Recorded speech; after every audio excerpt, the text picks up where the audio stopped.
Welcome to the Deep Dive, where we unpack the questions you've sent our way, drawing from a stack of articles, research, and notes to bring you the most important insights. Today, we're diving into something subtle, maybe, but, well, pretty profound. It's a shift that many of you have noticed, and some even sent us articles about it. It's the curious case of vanishing curiosity. Have you ever noticed something, I don't know, strange about the kids today? I mean, they seem kind of distant sometimes, not like emotionally distant, but mentally. It feels like they just don't get that same excited buzz from figuring things out anymore.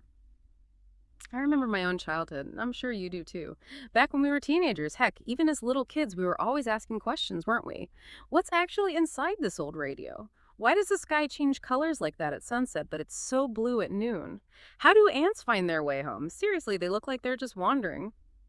We were genuinely amazed by the tiniest things back then. A broken leaf with intricate veins, a weird bug crawling on the sidewalk, learning a new complex word, or even just the sheer power of a thunderstorm. Everything sparked this deep sense of wonder, like an urgent need to understand why. But now, when I look around, maybe in a classroom or at a family get-together, or even just scrolling online, I see children and teenagers who, well, they just don't seem to care as much about those foundational questions, whether it's about, the amazing patterns in nature or mind-blowing science discoveries or even the really complex social issues we face. It feels like nothing truly pulls their attention. Not for long, anyway. It's almost as if curiosity itself is slowly, quietly dying out. You're absolutely not just imagining it, that feeling you're describing. It's a sentiment echoed in many of the sources we've gathered for this deep dive. There was a significant research paper published in the Journal of Applied Developmental Psychology. It didn't just note a feeling. It actively measured a pretty substantial drop in curiosity levels among students over the last 2 decades, actually. Researchers looked at things like, students' willingness to tackle ambiguous problems, how persistent they were in seeking info beyond assignments, and how often they started their own learning projects.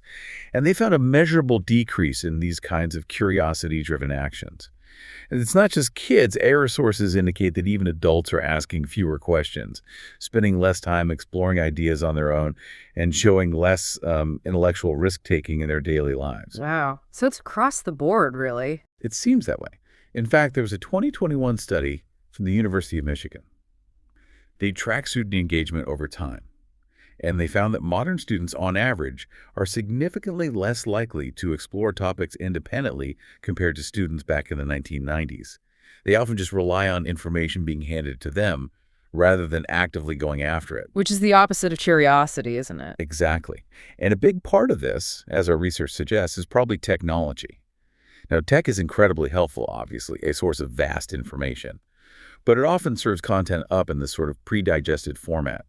That leaves very little space for the proactive seeking, the struggling, the sort of wrestling with an idea that true curiosity often requires. It kind of creates an environment of passive consumption, maybe, instead of active inquiry. That's truly heartbreaking to hear it confirmed by research because, since we were kids, we've always heard this powerful, almost sacred message, right? Be curious. Never stop asking questions. Curiosity was always described as this beautiful virtue, the key to unlocking the world. You heard it in school assemblies, in speeches by scientists and innovators. It was even on those motivational posters on classroom walls. It was always presented as like a cornerstone of growth. And I've always fundamentally believed that. Curiosity for me is what makes us uniquely human. It's the engine of how we grow, how we adapt, how we evolve. And now, to hear that this fundamental human trait, this driving force, is actually fading, it feels like we're losing something absolutely essential to our very being. Yes, the data confirms your intuition. It's a real measurable trend. But maybe the more important question now, and really the mission of this deep dive, is why? What is actually changing in our environment, in our society, maybe even within our education systems, that's quietly, almost invisibly, killing off this magical instinct that once seemed so inherent? We've gathered a whole range of perspectives to try and unpack this. Okay, let's definitely unpack this. Let's really talk about it. Let's dig deeper into this slow, invisible shift that seems to be stealing our questions, our sense of wonder, our drive to explore. Today, in this deep dive, we're exploring the death of curiosity, not just in children, but really in all of us. We'll look at the mechanisms behind this decline and, importantly, what we might be able to do to reverse it. Let's try to understand the true nature of this silent erosion and really what it means for our future. So, we hear the word curiosity thrown around all the time, right? It's such a buzzword. In schools, motivational talks, seems like every other TEDx speech mentions it. We all kind of have this gut feeling about what it means, but Before we dive into why it might be fading, let's just pause for a second. Let's ask the obvious. Can we define it properly? What is curiosity, really, when we strip away the cliches? absolutely. And it's actually really important to pause and unpack words like that. Words we use so often, their meaning can get a bit diluted, you know? Our sources really emphasize that to understand its decline, we first have to grasp its essence. According to the American philosopher and psychologist William James, a real foundational figure in studying the mind curiosity is, and I'm quoting from his work here, an impulse toward better cognition. Hmm. Now, what does that actually mean for us in plain English? Yeah, break that down a bit. Better cognition. Right. So in simpler terms, it's our mind's natural innate drive to understand what it doesn't know. It's that little push inside us, sometimes really strong, that says, what is this thing I've never seen? Or why does that happen when I do this? Or how can I possibly figure this out? It seems so complicated. Hmm. So yeah, curiosity is that strong, often urgent desire to know or to learn or to fully understand something. And it's not just purely mental, like an intellectual exercise. It's deeply emotional, too. Often comes with a sense of wonder or maybe a craving for resolution.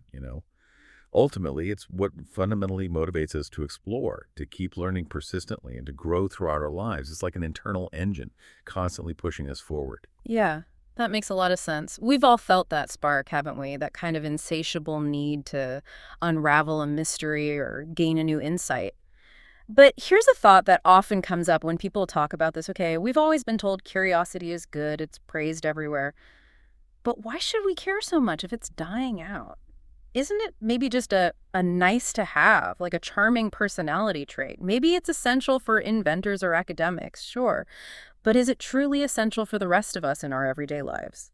That's a really, really important question. And it gets right to the heart of why this topic is so critical. The answer might actually surprise some people, as our research highlights pretty clearly. Yeah. Curiosity isn't just for fun or for hobbies or even for intellectual entertainment. It's actually, at its very core, one of the most fundamental survival tools we possess as humans. Survival. Really? How so? Well, think of it this way. We breathe automatically, right? That's vital. Our body just does it. But pretty much everything else, figuring out what's safe to eat, where to find shelter, how to avoid danger, how to connect and cooperate with others in a group, all those critical choices throughout human history, and even today, require some level of active exploration and learning. And what's the driving force behind that exploration? Curiosity. Exactly. It's the initial impulse that makes us engage with the unknown in the first place. So you're saying it's not just a learned behavior or some cultural virtue we pick up, it's something biological too, like deeply ingrained. Precisely. Our sources, including neurological studies, indicate that curiosity is deeply wired into our brain structure. From an evolutionary standpoint, it's how we learn what's safe and what's dangerous in our environment. Critical for survival. It's how we recognize patterns in nature, patterns that might predict danger, like a storm coming, or an opportunity like finding food. It's how we adapt to new situations, and, crucially, how we innovate to solve problems that threaten our existence. Think about a young child touching something hot. They feel pain, their brain quickly learns danger. But what got them there in the first place? Curiosity again. Right. That initial irrepressible spark of, what is this? Or what happens if I touch it? That drove the investigation. This fundamental learning mechanism, fueled by curiosity, it's etched right into our neural pathways. And if you look back through human history, it becomes even clearer. Without curiosity, we probably wouldn't have developed language to share complex ideas, or agriculture to feed growing populations, or medicine to heal the sick, or the scientific method itself, which is basically formalized curiosity to unravel the universe's mysteries. And curiosity isn't just for exploring distant galaxies or inventing fancy gadgets. It's also, perhaps more fundamentally, for things like figuring out which berries are safe to eat and which are poisonous, or discovering how to make fire for warmth and cooking, or learning the incredibly complex social rules needed to thrive within a community. In short, Our comprehensive analysis shows it's not just a tool, it's arguably the primary compass of human evolution, guiding us constantly toward discovery, adaptation, and survival. Wow. Okay, that completely changes how I see it. It's like curiosity isn't some luxury add-on in our human toolkit. It's a fundamental necessity, like the very thing that helps us grow, adapt, and make sense of everything from day one. Without it, we're essentially lost, navigating without a guide. Exactly. And when we start to lose that spark, especially if it happens collectively, as a society, we don't just stop individual learning. We stop progressing as a species. Yeah. We become static, vulnerable. That's why understanding its decline is so incredibly urgent. All right, then. I'm definitely even more curious now. So tell me, beyond basic survival and, the grand sweep of evolution, are there other specific advantages curiosity gives us in our daily lives, like right now, for personal growth or how we interact with the world? What are the tangible benefits for you, our listener, in this modern age we live in? Absolutely, and our sources really dive deep into this.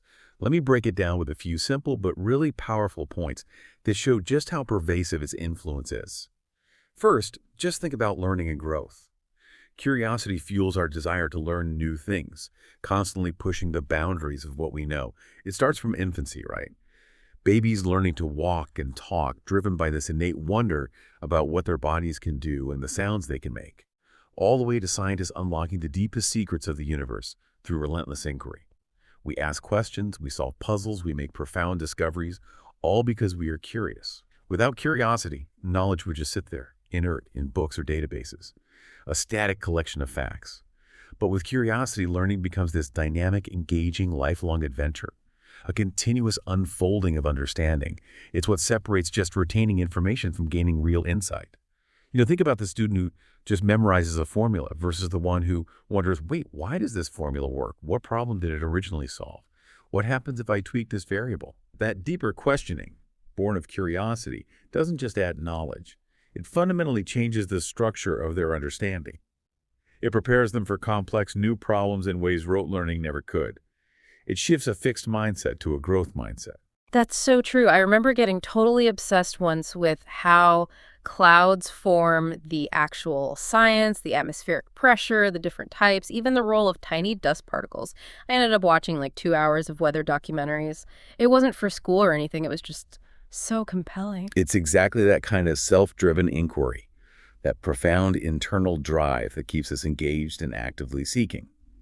And that brings us neatly to the second point, mental and emotional reward. Here's a cool science fact from some of the neuroscience research we look at. When you satisfy your curiosity, your brain releases dopamine. Ah, the feel-good chemical. Exactly. It's the same chemical linked to reward and motivation. That's why learning something new, or figuring out a complex mystery, or finally grasping a really difficult concept feels so amazing, so intrinsically satisfying. It's not just an intellectual win, it's deeply emotionally rewarding too. And this provides a real internal motivation that keeps us wanting to explore more. It creates this positive feedback loop that reinforces learning. It's a very different kind of reward than, say, the fleeting dopamine hit from a social media like, which often just leads to more passive consumption. The curious mind is actively building, integrating, and celebrating its own growth. Then there's innovation and creativity. Every invention we rely on today, every piece of art that truly moves us, every scientific breakthrough that reshapes our world, they all started with one small, almost childlike, curious thought. What if this were different? Why not try something completely new? Can I maybe approach this problem from a totally different angle? Our sources highlight that curiosity is the absolute root of imagination. It's what lets us break free from routine, challenge the status quo, and envision possibilities way beyond what currently exists. It's the engine behind all human advancement and creative problem solving. So the people we often label as creative, are you suggesting they're not necessarily born with some unique mystical talent, but maybe they're just people who've managed to stay curious longer, like they've cultivated that what-if muscle more? Exactly. That's a beautiful way to put it. It's often a cultivated habit of questioning and exploring, something anyone can potentially tap into, which leads to our fourth advantage, connection and empathy. Now, here's something we often overlook when we talk about curiosity.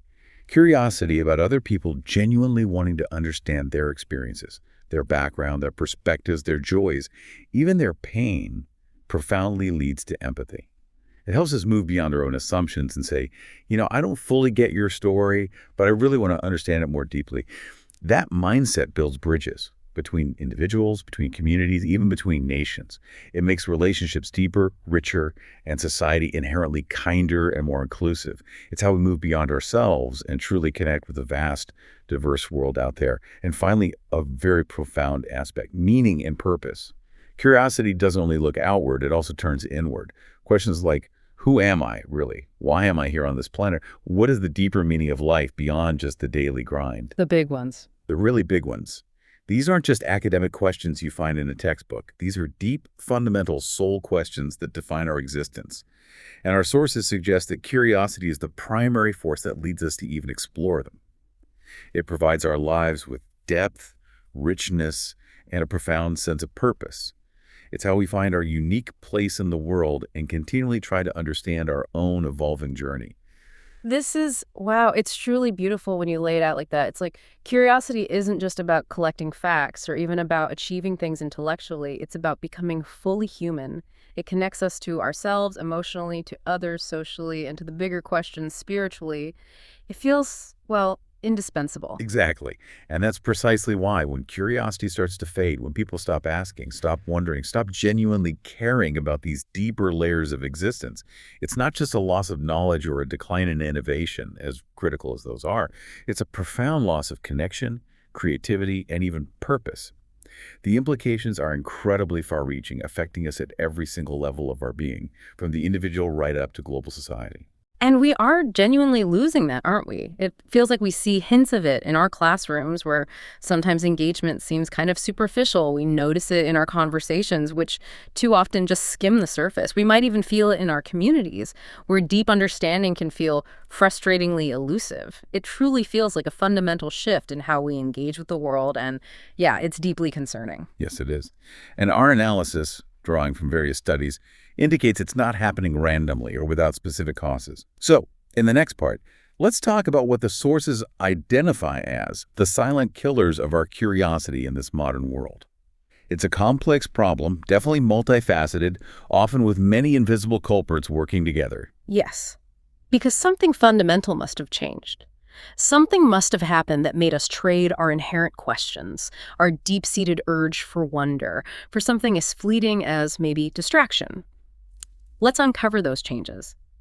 It's so strange when you really stop to think about it. Curiosity feels like such a natural, almost default part of being human. We're literally born with this insatiable drive to explore, to touch, to taste, to question absolutely everything around us. And yet, as the research you've shared clearly indicates, we seem to be watching it slowly, quietly fade away. The real pressing question is, why? What profound shifts have occurred in our world that are causing this decline? That really is the heart of it, isn't it? If curiosity is so natural, so intrinsically valuable, then why are we losing it at such an alarming rate? Our sources highlight several key factors, often quite subtle, that are eroding this vital human trait. Let's begin with something very basic, yet profoundly impactful, something that looks small on the surface but affects us deeply, this pervasive feeling of assurance. Assurance, how do you mean? Well, it brings us to our first point. 1. Answers on demand, the illusion of knowing. Think about our current reality. Today, people literally carry answers around in their pocket. Search engines, AI chatbots, endless YouTube tutorials.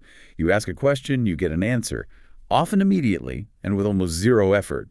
The barrier to information has basically been obliterated. That's definitely true. I remember when I was younger, just finding one specific fact for a school project. That was a serious commitment. You had to physically go to the library, figure out the Dewey Decimal System, maybe flip through heavy encyclopedias or reference books for hours. Now, you just whisper a question to your phone and boom, the answer pops up instantly. Exactly. And here's the subtle, almost insidious problem that our research brings to light.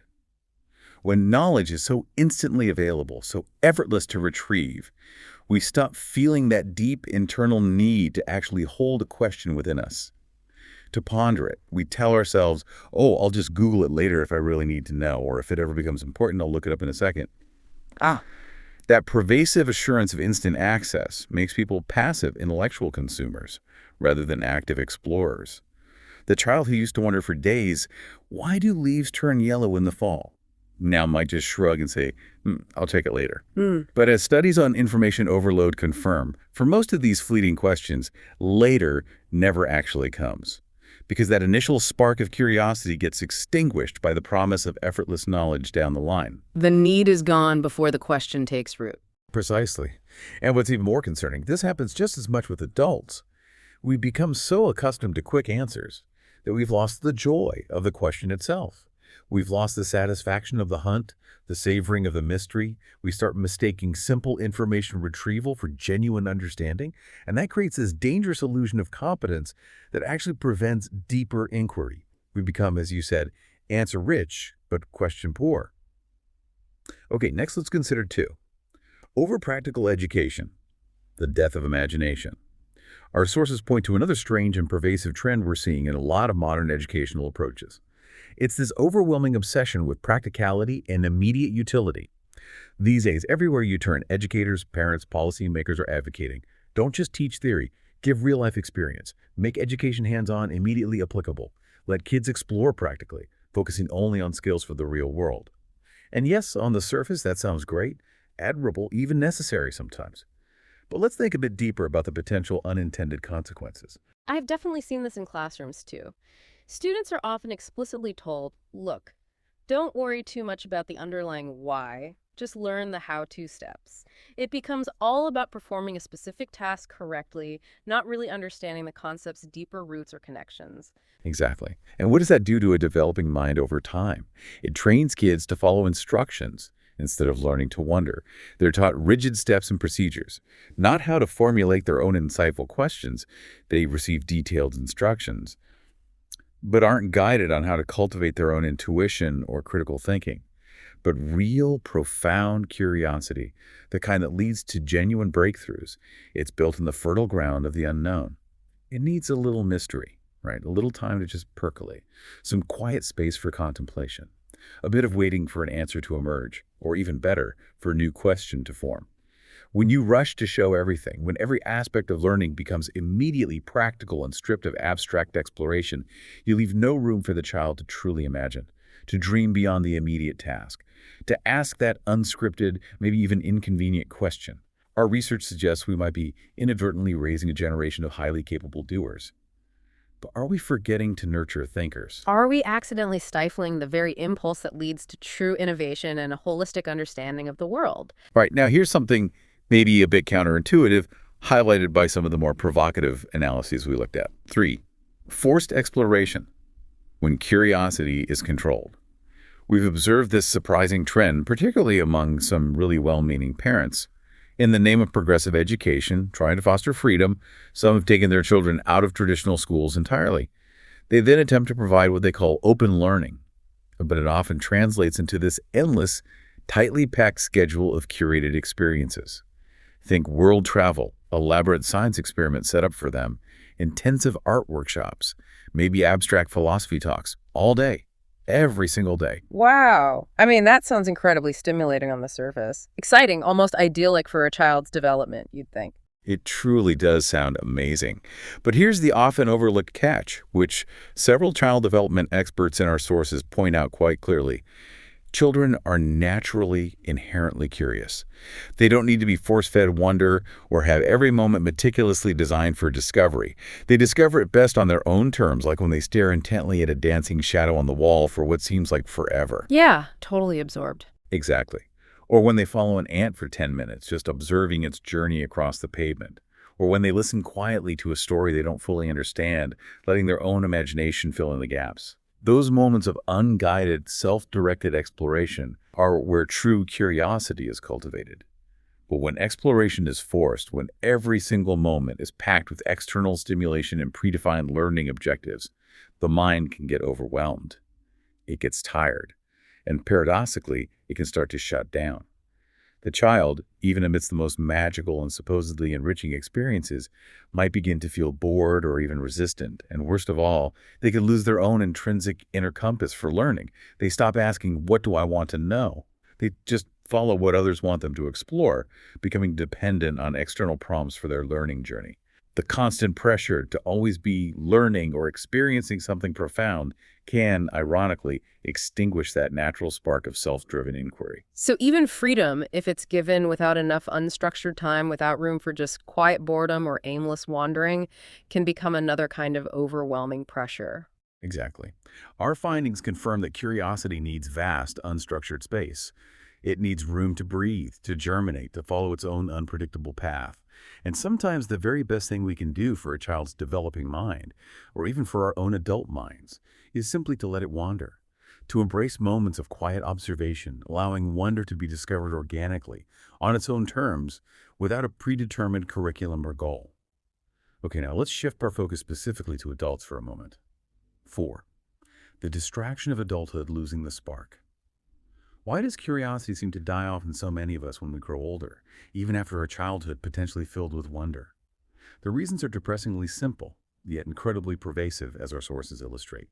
Relentless distraction, overwhelming pressure, and just chronic fatigue. Our adult lives become incredibly busy, don't they? We're consumed by paying the bills, responding to that endless flood of emails, fixing the leaky tap, planning every detail of the weekend, managing countless logistical challenges. It's an exhausting, self-perpetuating cycle of just doing. Oh, yeah. I've heard people say it, and I've definitely felt it myself. I don't even have time to think these days. Not in a deep, reflective kind of way. Just react, react, react. Yes, exactly. And thinking, not just reacting to the immediate thing in front of you, but truly contemplating, questioning, connecting ideas, requires significant mental space. It requires quiet time and energy. Many adults stop being curious simply because they start to believe they already know everything that truly matters for their daily survival and functioning. Or even more tragically, they begin to believe that nothing genuinely new is worth knowing anymore, that all the important discoveries have been made, or that it's simply too late for them to learn something profoundly new or embark on a completely different intellectual journey. So, slowly but surely, the questions just fade away. The desire to explore unfamiliar territory diminishes. And the worst part of this, as our research underscores, they often unconsciously pass that very mindset on to the next generation, creating a world where spontaneous questions get replaced by predictable routines and genuine wonder gets replaced by the seductive convenience of instant answers and readily available entertainment. It becomes a self-fulfilling prophecy of intellectual stagnation passed down. Then there's another critical, often silent killer of curiosity, particularly prevalent in today's hyper-connected social climate. 5. The fear of being wrong. Think about it. In school, where grades are often the main focus. In the workplace, where perceived competence is absolutely everything. And especially on social media, where public judgment can be instantaneous and really quite brutal. People are increasingly terrified of asking what might be perceived as a stupid question. Right. Nobody wants to look foolish. Exactly. They're afraid of admitting they don't know something, of sounding slow or unintelligent, or of being publicly ridiculed and dismissed.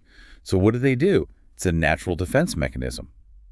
They stop asking altogether. They pretend to understand. They nod along even when confused. They stay quiet. That's profoundly true.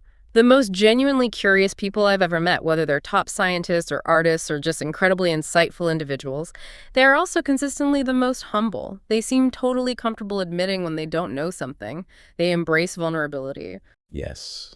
Our sources show a really powerful link here. Curiosity and vulnerability are fundamentally intertwined. They are, in a way, sisters. To truly be curious, to genuinely open yourself up to learning something new, you must first be willing to admit, I don't know yet. Yeah. Have to show that pretense of already knowing everything. Because curiosity isn't about showing off what you already know or proving how smart you are. It's about enthusiastically embracing what you don't know and being genuinely eager to learn more. It's about a willingness to be open, to learn from anywhere, and to accept that knowledge is this continuous, evolving journey, not some fixed destination you arrive at. And finally, let's consider the pervasive environment we've built all around us. 6. The culture of fast answers, no depth. We live in a world utterly obsessed with speed and immediate gratification. It's undeniable. Our digital lives are dominated by super short videos, endless fast scrolls through social feeds, instant updates on every single news cycle. Our very attention spans are being rewired by this. For true curiosity, well, it demands slowness. It needs time to grow, to deepen, to wander off track, to contemplate, to just wonder without the immediate expectation of a quick payoff or a simple, neatly packaged answer. But the culture we've relentlessly built constantly reinforced by algorithms and fleeting trends, whispers in our ear all day long. If it's not immediately useful or instantly entertaining or easily digestible in 5 seconds, just skip it, move on. And so we do, right? We skip it. We do. We bypass the slow magic of deep thinking. We skip the often winding pathway to deeper understanding that comes from sustained, patient inquiry. We abandon those long, strange, beautiful questions that require real patience and reflection. We end up trading true depth for superficial speed, and in doing so, we lose the profound richness that genuine, sustained curiosity offers us. This relentless pace leaves absolutely no room for the necessary incubation period that complex questions and true discovery really demand. So if we pull all of these threads together, I mean, in short, it really sounds like we've collectively created a world that's just become too busy, maybe too loud, definitely too fast, way too focused on practicality, and ironically too filled with easily accessible, superficial answers. And somewhere in the middle of all that relentless noise and that false sense of assurance, curiosity is just quietly, almost imperceptibly dying. Is that fair? Yes, I think that's a very fair summary of the forces at play. And the absolute saddest part of this analysis, most people don't even notice its decline. Because the silence of a lost question, the absence of a why or a what if, it isn't loud or dramatic. It's a quiet fading, a gradual dimming. But this invisible wound, this subtle shift away from inquiry, changes absolutely everything about how we interact with our world and, critically, how we shape our future. That's a truly sobering thought. So in the next part of our deep dive, we absolutely have to ask the logical, urgent question. What actually happens to a society, to a world, when this essential compass of curiosity starts to fail? What are the real, profound consequences of living in a world that's losing its wonder? Given everything we've just explored about these subtle, silent killers of curiosity, let's now, maybe uncomfortably, try to imagine something almost dystopian in how quiet it would be. What actually happens to a world where this fundamental spark of curiosity begins to truly fade? Where children stop asking why, not just sometimes, but as a consistent pattern of behavior, and where adults stop asking what more, or what if, or could this be better? Our sources, and just the logical extensions of these trends, paint a pretty stark picture. It doesn't collapse in some loud, dramatic explosion. It's not like that. Instead, it withers slowly, almost imperceptibly, very quietly. At first, everything might even feel superficially normal. People continue to go to school, they go to their jobs, live their daily lives, mostly driven by existing routines and established structures. But something absolutely vital is missing. That essential spark of inquiry, that drive to understand. Without curiosity, we effectively stop learning in any meaningful, transformative way. We might accumulate facts, sure, but we don't synthesize new understanding or make novel connections. Without curiosity, we no longer wonder if something could be better than it currently is, whether a persistent problem might have a more elegant or effective solution waiting to be discovered. Without curiosity, we ultimately stop finding genuinely new solutions to the constant stream of evolving challenges we face as humans. We become stagnant, stuck in a kind of perpetual present, unable to truly envision or actively create a different, better future. And isn't that the biggest, most terrifying danger right there? Because the world isn't static. It isn't perfect. Problems don't just stop appearing or evolving. They continuously multiply and often become more complex over time. If our curiosity, our primary engine for finding new solutions, actually dies out, how in the world will we face what's inevitably coming down the road? How will we possibly adapt to the constant stream of novel challenges that are emerging right now? Things like climate change, global pandemics, deep social inequities, the rise of AI. Exactly. Our analysis shows it is curiosity, and arguably only curiosity, that asks the truly transformative questions. Questions like, is there a fundamentally better cure for this insidious disease beyond just managing the symptoms? Quote, can we actually build a cleaner, truly sustainable energy system that doesn't wreck our planet? Quote, can we fundamentally reimagine education or governance systems to be more equitable, more effective, more humane? Can peace genuinely exist where there's generations of entrenched conflict? And if so, what radically different approaches might get us there? The deeply ingrained belief, the conviction that a better answer might exist, that a new path can be forged even when it seems impossible. That's the very essence of curiosity driving progress. And if we as a collective lose that fundamental belief, then we simply stop trying. We accept the status quo as immutable. Yeah, we just give up on finding better ways. We do. Think about the critical professions we absolutely rely on. Researchers tirelessly pursuing breakthroughs in labs. Scientists delving into the most obscure corners of the universe, seeking fundamental understanding. Doctors constantly looking for more effective treatments for their patients. Inventors striving day and night to build what was once considered pure science fiction. Every single day, these people face questions that have no easy pre-existing answer in any textbook.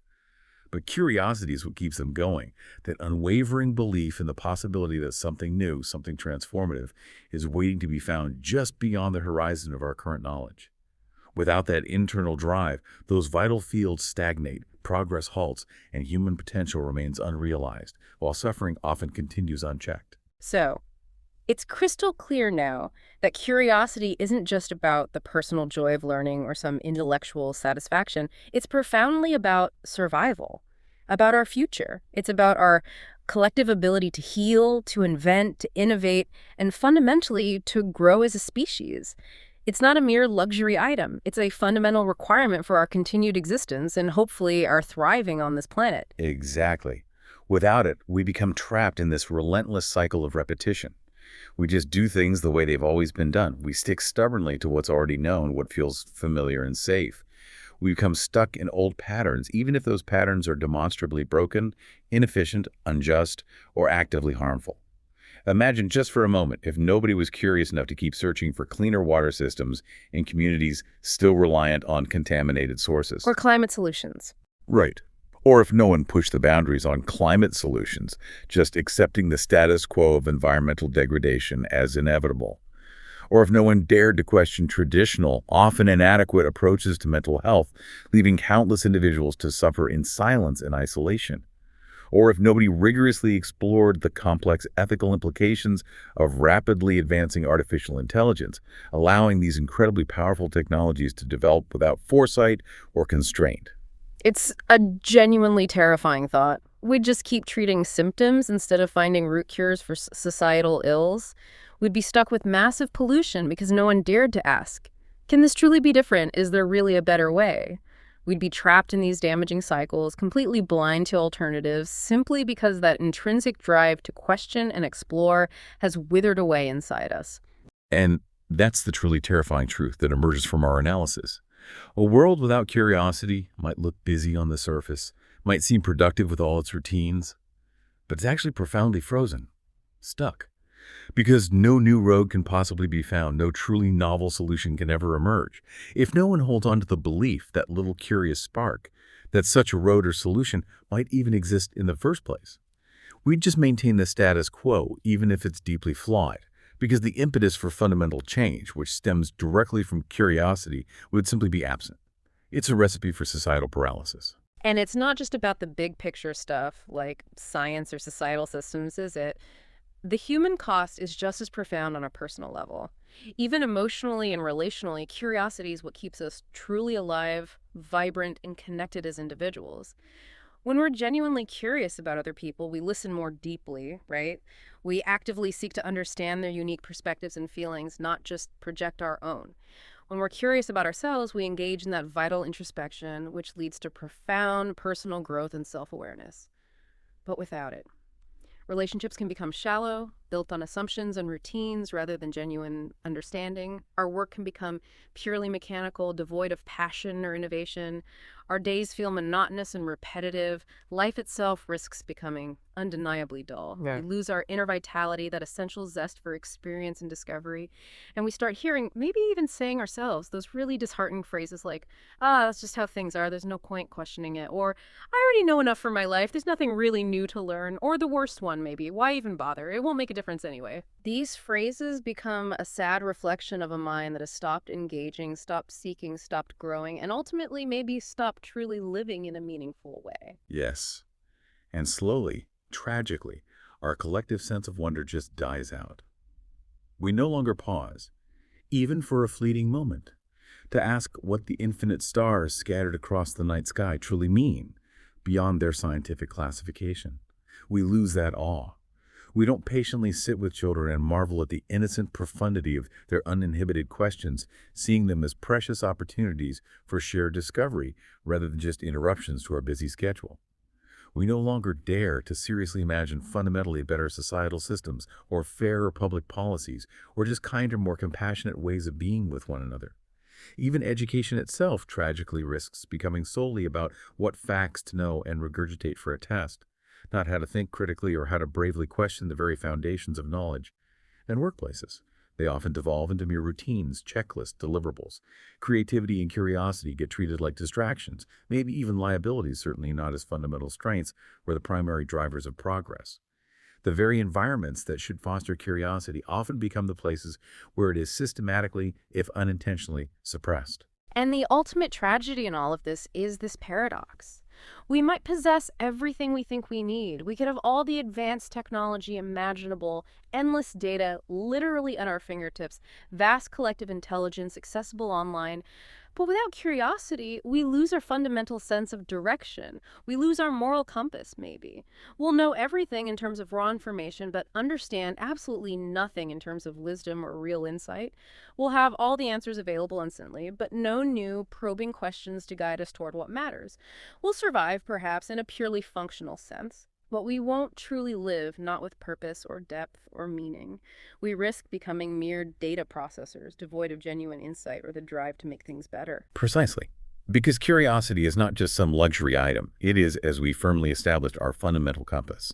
It is that intrinsic guide that points us toward a better way or new possibility, even when everything around us seems to offer only the status quo or despair. It's that persistent whisper that insists there's more to explore. And if that compass is lost, if its needle stops swinging freely, if its guiding signal fades completely, we may never find the true path forward, either individually or collectively. We'll just be adrift, with all the tools imaginable, but no meaningful destination, no purpose beyond near repetitive existence. That truly highlights the profound stakes involved here. So now the most critical question absolutely remains. Can it come back? Can we actually reignite this lost instinct, this quiet fire that once moved the world, drove our evolution, and shaped our deepest understanding? Is there a way to consciously rebuild this fundamental human trait within ourselves and, maybe even more crucially, within the next generation? Yes, absolutely. Our sources offer definite hope here, a clear pathway forward. It can absolutely come back because curiosity fundamentally isn't dead. It just gets buried. It gets buried under layers of societal expectations. It gets stifled under relentless pressure to conform or achieve specific narrow goals. It gets suffocated under the pervasive fear of being wrong or appearing foolish. But here's the enduring good news, emphasized again and again by developmental psychology. Curiosity is natural. It's inherent to being human. It simply needs the right environment, the necessary space to breathe again, to flourish, to be rediscovered. So let's explore how we can actively revive it, both personally and collectively. It's really about uncovering and nurturing what's already there, deep down, rather than trying to create something entirely new from scratch. Okay, so we've laid bare the problem, the causes, and the pretty serious consequences. Now for the crucial part. How do we bring curiosity back from the brink? Our insight suggests several powerful practical strategies, beginning with this one. 1. Relearn the joy of not knowing. Somewhere along the way, particularly in our performance-obsessed culture, admitting "I don't know" became embarrassing, didn't it? A sign of weakness. We learned to hide our genuine questions and often fake our answers just to appear competent or informed. But the most brilliant, most beautiful minds, the ones that genuinely push boundaries in any field, invariably begin with a humble acceptance of "I don't know yet." They embrace that initial uncertainty not as a failure, but as the essential starting point for discovery. We need to normalize this again. Encourage yourself and those around you to actually use phrases like, I wonder why. What if we tried? Could it possibly be different if? But these aren't just polite words or conversational fillers. They are profound pathways that literally open the door to genuine inquiry. They are invitations to explore, to open up to the vastness of what we don't yet comprehend. That's so true, and it feels like such a simple shift in language, but with really profound implications. Even just saying, tell me more about that, or I'm curious what led you to that conclusion, can open a door inside us, and importantly, in the person we're talking to. It's like curiosity, that shy, tentative spark we talked about, just peeks back into the room, maybe timidly at first, but surely. It's a small act of vulnerability that can lead to immense, often unexpected discovery for everyone involved. Next, and this is vitally important for the environments we create, whether at home, school, or work, we must too Create curious spaces, not competitive ones. Our sources are absolutely unequivocal on this. Curiosity simply does not survive, let alone thrive, in rooms filled with fear, constant judgment, or relentless pressure for speed and immediate perfect results. It just can't breathe in that kind of atmosphere. It needs a different kind of air. It needs intellectual freedom. It needs moments of slowness and patience. It needs wide open space for experimentation and, crucially, space even for failure without penalty. In schools, for example, don't just reward the correct answers. Actively celebrate insightful questions, even if they seem completely off topic or initially unanswerable. Encourage the process of inquiry itself. Value the questioning as much as the answering. Exactly. And our homes allow for mistakes without shame, embrace comfortable silences where thinking can happen, and genuinely welcome weird or unconventional ideas without immediate critique or dismissal. We need to consciously shift the mindset. Replace that pervasive, implicit directive, be perfect, with an empowering invitation to explore boldly. Replace the hurried command, hurry up, with a gentle, curious prompt like, what do you notice, right? We need to transform the entire atmosphere around learning and interaction to one that inherently welcomes inquiry, risk-taking, and experimentation rather than demanding immediate, flawless results all the time. That's such practical advice. And it applies everywhere, even just at the dinner table. Instead of defaulting to the usual, did you finish all your homework? Or the, Meg, how was school today? Yeah. Maybe try asking something different, like what made you genuinely curious today? Or what's something you learned that really surprised you? It fundamentally changes the energy of the conversation, doesn't it? It opens the door for real reflection, maybe deeper sharing, and just a different, richer kind of engagement. Moving on, we need to think carefully about how we structure children's lives. 3. Let their minds wander. Don't overschedule their curiosity. Today, there's this overwhelming societal push, often driven by anxiety, to enroll kids in so much highly structured, practically oriented exposure from a very young age. Robotics camp before they can tie their shoes, advanced finance classes for elementary students, entrepreneurship workshops for 8-year-olds. We are perhaps inadvertently often focused on building future CEOs or engineers from day one. But sometimes, in doing so, we might be neglecting to cultivate deep, imaginative thinkers. And as we discussed, some well-intentioned parents even skip formal schooling, only to then flood their kids with a relentless schedule of structured exploration, paradoxically removing the very space that fosters natural intrinsic curiosity. But here's the fundamental truth the sources keep emphasizing. Curiosity is not planted by force. It's not like a seed you can just push into the ground and demand that it grow on your schedule. It's found organically, usually through unstructured play, moments of boredom, and genuine self-initiated wonder. Our main job is often just to provide an environment where exploration can happen naturally, without every single minute being dictated, assessed, or pre-planned for maximum efficiency. That's so powerful. It really makes you think. It's like if we schedule every single minute of a child's day, or even our own day, where is the mind's essential room to truly play freely? Where's the space to get bored even, and then stumble upon something completely unexpected and decide all on their own, hey, I want to chase that rabbit hole wherever it leads. That spontaneous pursuit of interest feels so vital and maybe so endangered. Exactly. And links directly to that, a crucial mindset shift for adults. 4. Don't doubt the mind of a child, or your own inner child for that matter. Sometimes adults, often out of genuine concern for preparedness, express skepticism. They say things like, but how will they ever learn if we don't explicitly teach them absolutely everything? How will they be prepared for the harsh realities of the real world?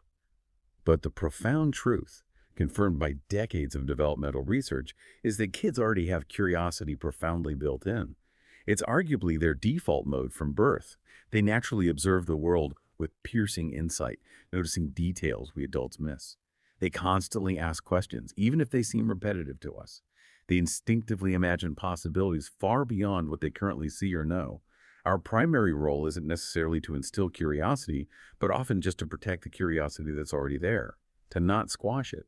So let them follow those ants on the wall for 20 minutes, completely absorbed in that tiny world. Let them build magnificent, nonsensical structures out of cardboard boxes and old blankets in the living room. Let them ask the same why question for the 100th time and try to answer patiently, or better yet, explore the answer together without dismissiveness.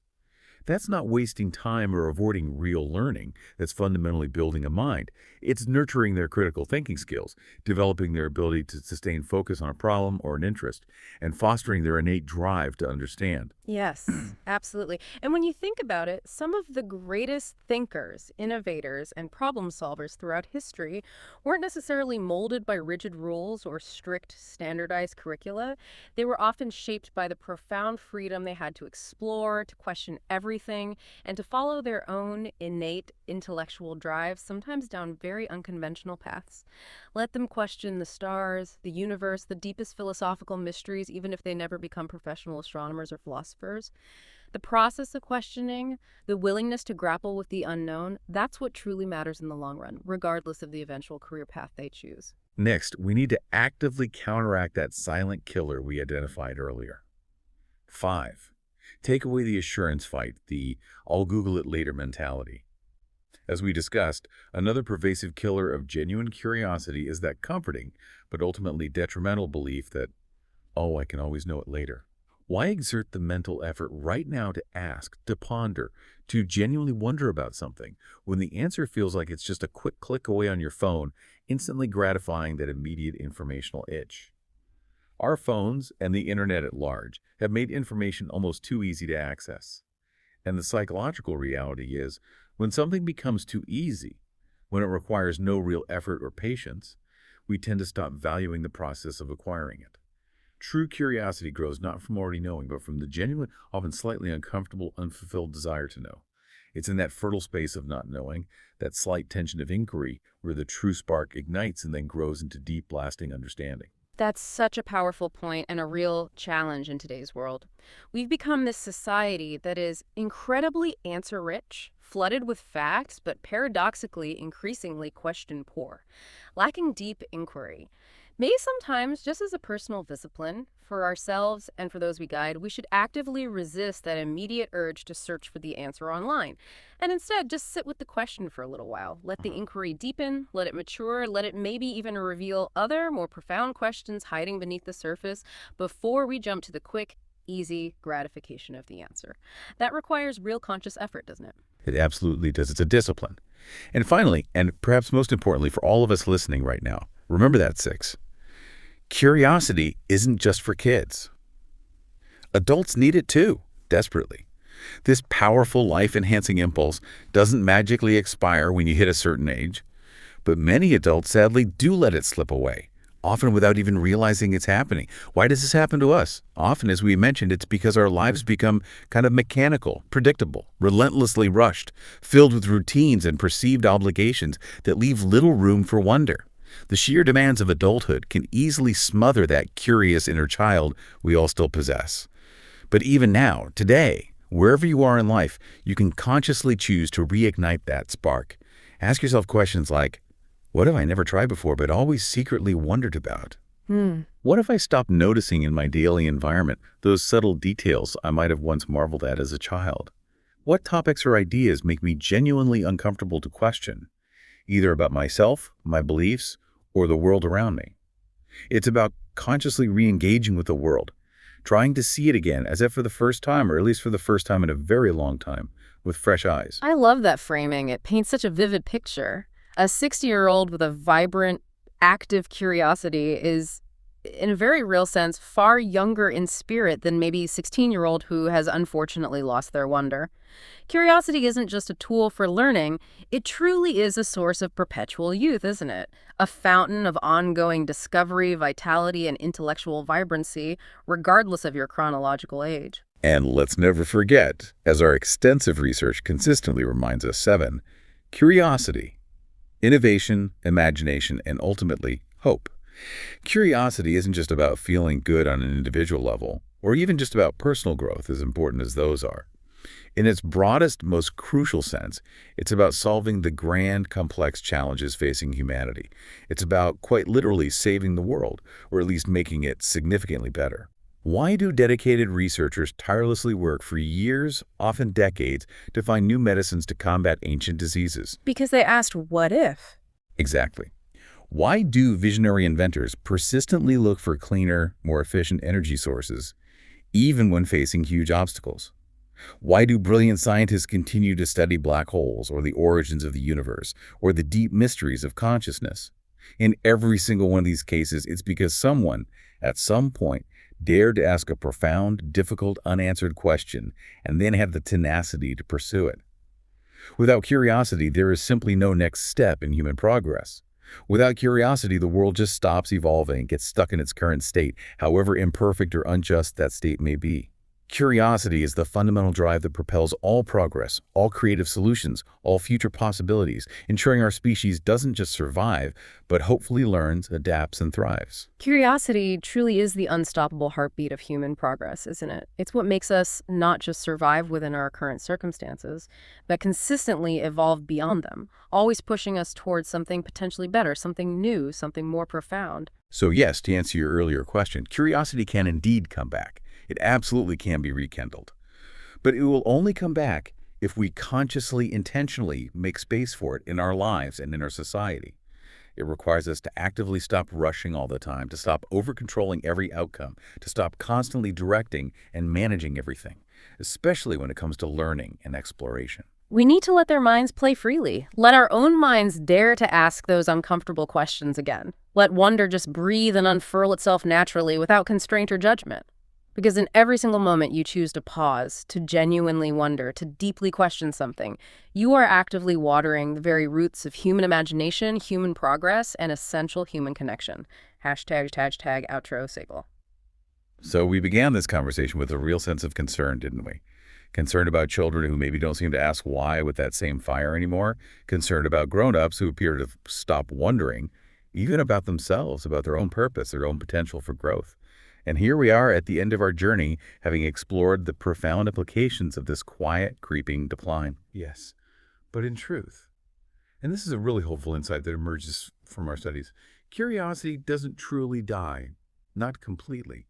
It just goes silent sometimes. It retreats, and it waits patiently, often very deep beneath the layers of your daily routine. It hides in those unspoken questions you never quite dared to ask out loud. It flickers quietly but persistently whenever something doesn't quite make sense, and you feel that subtle internal tug, that familiar little whisper inside saying, tell me more, or wait, why is that? It's like a dormant flame, always there, just waiting for the right conditions, the right puff of air to be fanned back into a roaring fire. And in that precise moment, whenever that gentle tug occurs, that quiet flicker of wonder arises, you have a profound choice, don't you? You can let it pass, you can dismiss it as a fleeting thought, get back to your busy life, or you can actively choose to turn toward it, to lean into that impulse, to consciously decide to rekindle that inner flame. It's like a child noticing the majestic moon hanging in the night sky again, but seeing it as if for the very first time, even though they've seen it countless nights before. Yeah. You can choose right now to reignite that intrinsic drive, to reconnect with that primal, essential human impulse to understand. Our deep dive consistently reinforces this foundational truth. It is curiosity that made us uniquely human in the first place, separating us from other species through our remarkable capacity for abstract thought and seemingly endless inquiry. And crucially, it is curiosity that consistently makes us more humane by fostering empathy, understanding, and connection with others unlike ourselves. Without it, we lose that vital ability to innovate and solve the complex problems facing our world. We lose the profound capacity to truly empathize and connect authentically with our fellow human beings. We stop growing, we stop evolving, and we stop truly connecting, both with the world around us and, perhaps most tragically, with each other. As one of our sources powerfully stated, and it really stuck with me, I quote, "Without curiosity, we risk becoming machines running programs we never wrote, without ever stopping to ask why." Wow. That quote is chilling, isn't it? And it leaves us, and you listening, with a truly provocative final thought. Are we, as individuals and as a society, actively keeping ourselves flexible and rational enough, mentally agile enough, so that if inequality or injustice or plain ignorance ever tries to hide, maybe masquerading behind tradition or comfort or just sheer convenience, do we still possess the inherent curiosity, the unwavering critical urge to deeply question it? Will we, in the quiet moments of our own life, actually notice the silence inside us where a question once lived? And will we find the courage, embracing all our vulnerability, to dare to wonder again? This isn't just a question for the children we might worry about, is it? It's a daily, urgent challenge for each and every one of us. Thank you so much for listening until now. Thank you for sitting with us and for wondering with us on this important journey today. May your days ahead be filled with small, gentle, persistent questions. And may those questions lead you not just to simple, easy answers, but perhaps to rich stories, to profound connections with people, to a renewed and vibrant sense of wonder. And ultimately, maybe back to the most authentic, questioning, ever-evolving parts of yourself. Because curiosity isn't just a valuable tool of the mind. It truly feels like the soul whispering, with an eternal, unyielding hope. There's more out there. Keep going. Explore. Stay curious, not just for knowledge, but for a deeply lived, meaningful life. We'll meet you again, hopefully, in another question.